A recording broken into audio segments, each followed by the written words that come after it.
Personnellement, je suis convaincu que le continent africain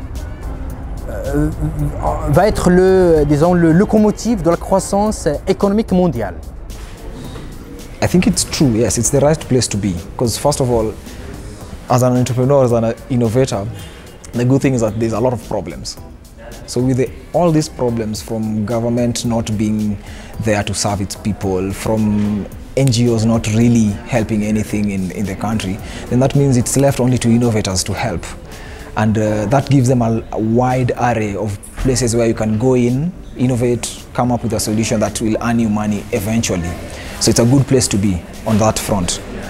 Je vois l'Afrique comme une terre, et encore une fois là je parle vraiment de tradition, je vois l'Afrique comme une terre qui a une tradition de créativité qui est très importante, qui a une tradition de débrouillardise qui est très importante, et qui a donc encore une fois une démographie qui va s'imposer de plus en plus, mais également une démographie qui est jeune. Donc je pense qu'il y a énormément de jeunes personnes. Les jeunes personnes sont quand même régulièrement souvent associées à l'innovation. Donc where Africa is now has changed. This generation of Africans is not like the previous generation. And this has never happened anywhere in the world before, where the generation that comes after is many years ahead of the generation that came before. Where the generation of, at the same time as we have flat screen TV and color TV, we've got internet, Snapchat and all these things, our parents were dealing with black and white television sets.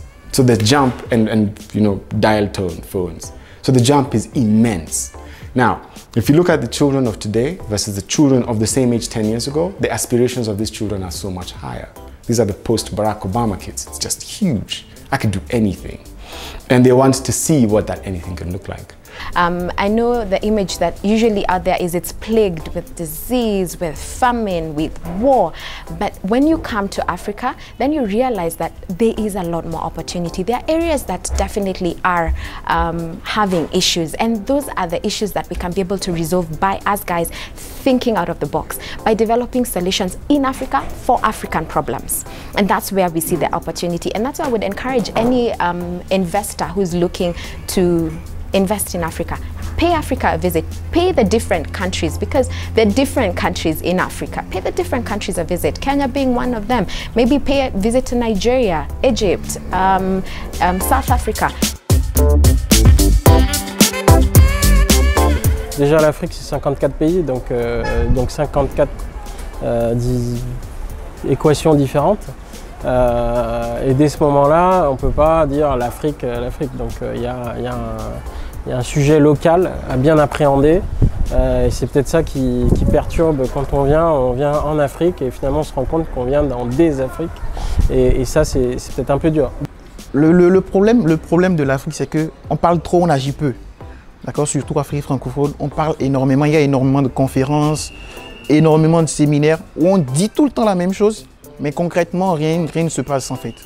Donc, on connaît les problèmes, on sait comment les résorber, mais derrière, aucune action concrète. Je dirais pas que c'est un continent auquel il faut croire, sur lequel il faut croire, ça dépend de chaque personne. Moi j'y crois et c'est pour ça que je suis là, mais c'est parce que ça correspond à ma personnalité, à mon passé, à peut-être mon éducation, j'en sais rien. Mais je pense pas que ce soit un continent qui est fait pour tout le monde.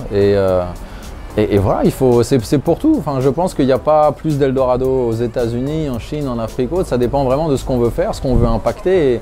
Et son Eldorado, bah, il est personnel. Tu vois, au final, le but, c'est pas de créer des entreprises qui sont des géants mondiaux. C'est juste d'être bien dans l'entreprise que tu crées et d'avoir un impact. Et je pense que c'est aussi mauvais parce que tu dois avoir des sortes de gold rush comme ça où des gens arrivent parce qu'ils pensent qu'il y a un Eldorado financier. Tu vois plein de gens qui n'ont rien à faire ici et qui n'ont pas, j'ai envie de dire, la réflexion, la vocation peut-être pour aller faire ce genre de choses et puis pourtant qui viennent prendre des opportunités purement financières.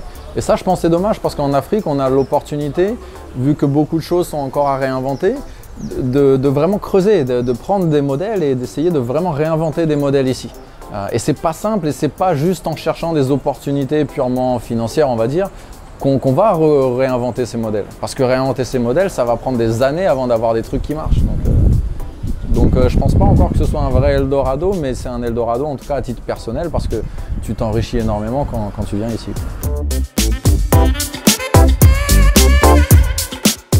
Traveling Africa these days have given me hope. I have learned and I have realized that Africans are beginning to come together and they're beginning to bring solutions that are best for Africa. And I've also realized that Africans care about Africa. People in the past, so 14 years ago when I graduated, half of my class was going to go work abroad. And now I see all of them are coming back and adding value to the continent. And I'm beginning to see people accepting who they are. Like Africans are beginning to be proud to be Africans. There's a bit of nationalist Africanism coming back, and it's coming back with force. It's not just coming back in terms of, oh yeah, it's that African Renaissance where you see people are giving back to their continent. People are sharing skills. People care about starting good businesses. We're holding our governments accountable. We're not shying away as Africans. And I think that's a good thing. Once we start holding our governments accountable, and once the civil movement is beginning to be positive, not negative, it's not about whether you're black or white, it's this is what's right. It has to be done. And it has to be done by Africans. Now we're on a right track, I think. I think so.